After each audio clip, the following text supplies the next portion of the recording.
Hey, everyone! Welcome back to the channel.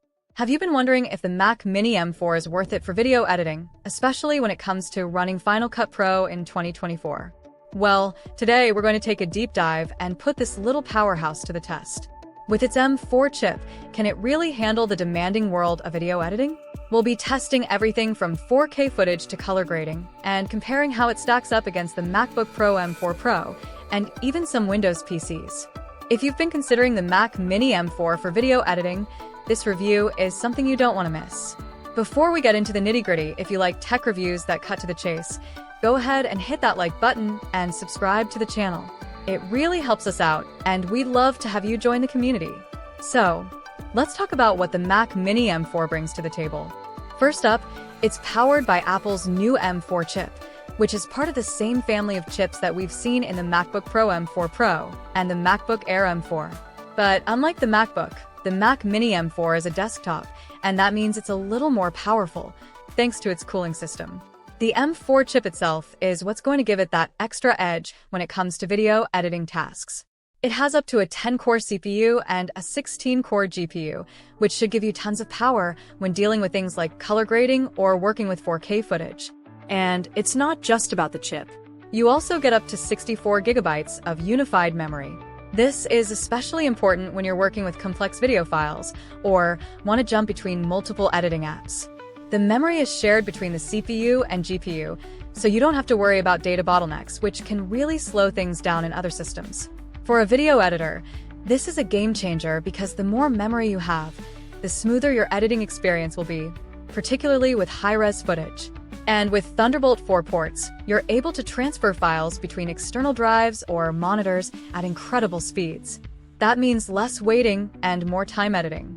Now, I know a lot of you are probably asking, how does this hold up when editing 4K video? Well, here's where it gets exciting. The Mac Mini M4 absolutely shines in this area. In my tests, even when dealing with multiple layers of 4K video, I didn't see any noticeable lag or stuttering. Whether I was scrubbing through footage or applying complex color grading, everything was fluid. It really feels like the M4 chip was made for video editors, and it makes a huge difference. And when it comes to rendering or exporting footage, this thing is fast. Compared to the older Intel-based Mac Minis, the M4 is way quicker. And if we're comparing it to the MacBook Air M4, the Mac Mini M4 is noticeably faster in both processing and graphic rendering. Let me know how you feel about all the details we've shared so far. If you're enjoying the video, don't forget to like and subscribe. It takes just a second, and we really appreciate it. Alright, let's talk about the pros and cons of the Mac Mini M4. First, the pros. One of the biggest things I love about this machine is its performance. Whether you're working on Final Cut Pro or DaVinci Resolve, this machine can handle all the heavy lifting. It has more than enough power to keep up with 4K video editing, multi-camera workflows, and even some light motion graphics work. Another huge plus is its compact design.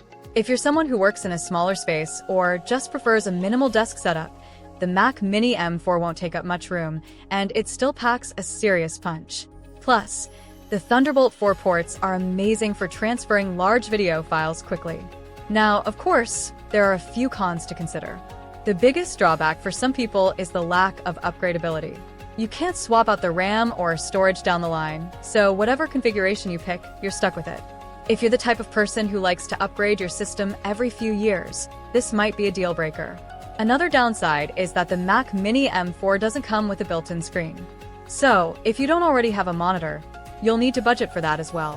While some might see this as a negative, I actually appreciate the flexibility. You can pair it with a screen of your choice, but it does add an extra cost if you don't have one. When comparing it to other products on the market, the Mac Mini M4 is really something special. For instance, if you're looking at the MacBook Pro M4 Pro, that's a more powerful machine but also much pricier. The MacBook Pro has a built-in screen and is more portable, but it's not nearly as affordable as the Mac Mini M4. For people who already have a monitor they love, the Mac Mini M4 is definitely the more budget-friendly option, while still delivering excellent performance. On the Windows side, you might be eyeing a machine like the Dell XPS 15. It's a solid laptop with good performance, but it doesn't have the optimized software ecosystem like macOS does. Plus, the Mac Mini M4 stays significantly cooler and quieter under load compared to the Dell XPS 15, which tends to run hot and loud during heavy tasks. And when it comes to software like Final Cut Pro, the Mac Mini M4 has a huge edge, since Final Cut Pro is only available on macOS. If you're looking for the ultimate video editing experience, Apple really has the software optimization nailed down. So, who's the Mac Mini M4 best for? If you're a video editor who wants a powerful, budget-friendly desktop that can easily handle 4K footage, color grading, and multi-layer edits, this machine is perfect for you.